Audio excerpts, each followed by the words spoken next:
আসসালামু আলাইকুম।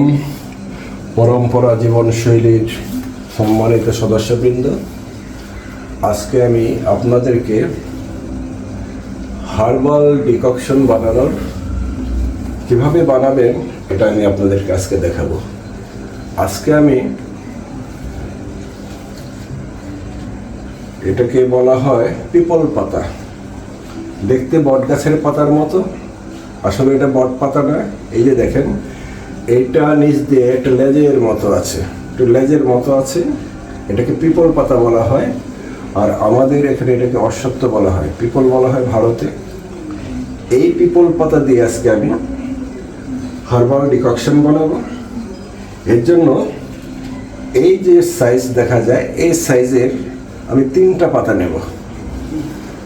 পাতা নেব এবং এখানে আমি প্রায় 200 ml পানিতে এটা আমি ফোটাবো। এই যে দেখেন, স্টিলের একটা পাত্র আছে, এটার মধ্যে অলরেডি আমি ওই পরিমাণ পানি দিয়ে রাখছি। এটা অলরেডি বলক এসে গেছে।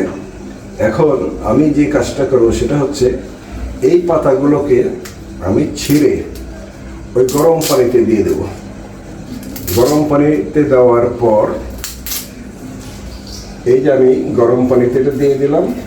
দেওয়ার পর আমি ঢাকনা দিয়ে ঢেকে দেব এবং ঘড়ি ধরে 4 মিনিট অপেক্ষা করব। 4 মিনিট।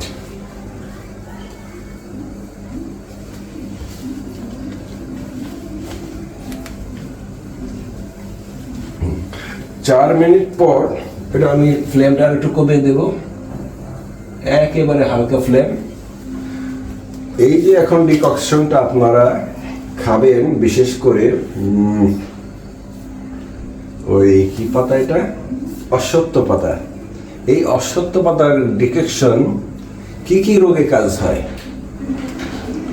ওবেসিটি অর্থাৎ মেদ বেড়ে যাওয়া, শরীরে স্থূলতা আসা, এটা খেলে ওটার কাজ হবে। হার্নিয়া যাদের আছে তারা এটা খাবেন। পার্কিনসন্স যাদের আছে তারা এটা খাবেন।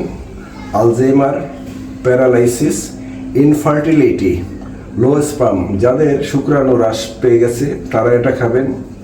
কিডনি ও প্রোস্টেট ক্যান্সারের জন্য উপকারী, ব্রেস্ট ক্যান্সারের জন্য খুবই উপকারী, মাউথ ক্যান্সারের জন্য কার্যকর, থাইরয়েড, প্যানক্রিয়াস ও এন্ডোক্রাইন ক্যান্সারের জন্য খুবই উপকারী, stomach cancer, skin cancer, intestine cancer, liver cancer, ovarian ও ইউরেটাস ক্যান্সারের জন্য খুবই ভালো একটা এটাকে কি বলবো, ডিককশন।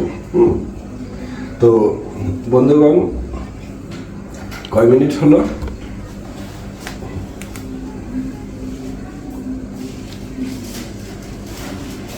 যাই হোক, 4 মিনিট পর আমরা চুলাটা এভাবে বন্ধ করে দেব।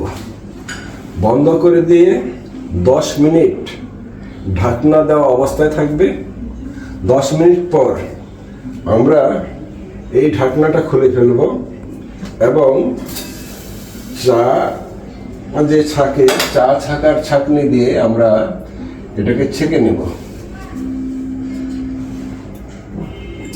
এরকম চা ছাকার ছাঁকনি দিয়ে আমরা এটাকে ছেঁকে নেব। এই যে পানিটা, শুধু এই পানিটা আমরা পান করব। এই ছেঁকে নিলাম, এটার মধ্যে সুন্দর একটা কালার চলে আসছে। হালকা দেখেন, দেখানো তো এটা দেখা যায় কিনা, খুব সুন্দর একটা চলে আসছে এবং একটা ঘ্রাণ আছে। এটার মধ্যে গাছের ভিতরের যে মানে পুষ্টিগুলো আছে, এগুলি পানির সাথে চলে আসছে। এগুলো আমরা প্রতিদিন অন্তত একবার যদি খেতে পারি, তাহলে আমরা অনেক রোগ থেকে মুক্তি পাবো। তো বন্ধুগণ, বুঝতে পারছেন আমরা ডিককশন কিভাবে বানাবো। স্টিলের একটা পাত্র নেব অথবা মাটির। ওটার মধ্যে যখন যেটা দিয়ে আমরা ডিককশন বানাবো, যদি আমি বেল পাতা দিয়ে করি তাহলে আমি 5টা পাতা নেব। যদি আমি তুলসী পাতা দিয়ে করি 8টা থেকে 9টা পাতা নেব। আর যদি সজনা গাছের পাতা দিয়ে করি তাহলে 15টা পাতা দেব। আর যদি দুর্ভাগাস দিয়ে করি, তাহলে পান খাওয়ায়, পান যতটুকু আমার মুখে নেয়, মানুষই যে পান খায় মুখে যতটুকু আটে অতটুক দুর্ভাগাস এটার উপর দিয়ে দিলেই হবে। কিন্তু মনে রাখতে হবে, এটা করার পূর্বে ভালো করে ধুয়ে নিতে হবে এবং পানি গরম হওয়ার পর এটা দিতে হবে 3 থেকে 4 মিনিট ঢাকনা দেওয়া অবস্থায় ডিককশন বানাতে হবে। এরপর ছেঁকে নিয়ে সিপ বাই সিপ এটা খেতে হবে, যত বেশি সময় নিয়ে খাওয়া যাবে এবং মুখে নিয়ে কুলি করার মতো, এরকম কুলি করার মতো খেলে আমাদের সুবিধা হবে আরও বেশি। মানে ওষুধটা কার্যকর হবে, মুখের লালার সাথে মিশে গিয়ে পেটে গিয়ে এটা সুন্দর একটা কাজ করবে। ধন্যবাদ সবাইকে। যদি না বুঝে থাকেন আপনারা প্রশ্ন করবেন, আমি পরবর্তীতে বলে দেবো। ধন্যবাদ সবাইকে। আসসালামু আলাইকুম।